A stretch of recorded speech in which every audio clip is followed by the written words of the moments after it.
How is your creative toolbox changing?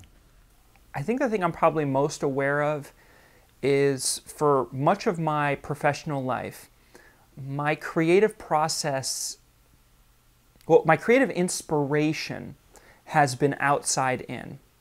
Like, I love stimulation. I suffer from bright, shiny object syndrome. I have 1,000 streams of information coming into my inbox, into my social streams, and I love that experience of serendipity, of coming across a cool idea or a trend or a new person to meet. All of that energy was something that fueled me, propelled me. I love being able to connect the dots, to make connections, right, of this sort of the stew that would be swimming. And for a long time, that was really my creative process. It began with, as I said, a lot of external stimulation and inspiration. My creative toolbox is shifting in that I'm really focused these days on limiting my stimulation, on cutting off incoming streams of information. It's kind of like the old saying, you know, the cup runneth over. So I've become aware of, to me it's more of like the Zen practice of letting the bits go. Trusting, you know what, I know enough. I've seen enough.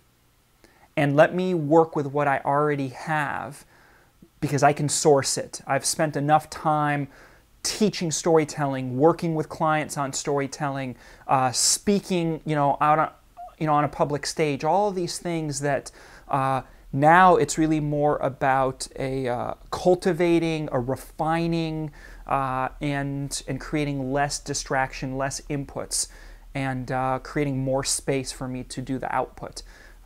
So that's been a shift for me. And it goes without saying, my nature will always love creative stimulation.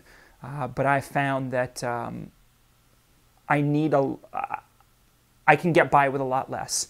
And actually it's making me more productive and in a way happier, less compulsive.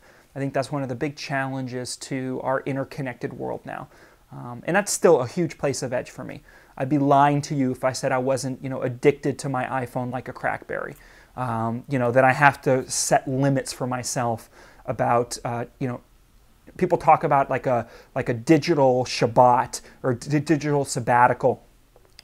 It takes major self-control and mental muscle power to stay disconnected even for a few hours.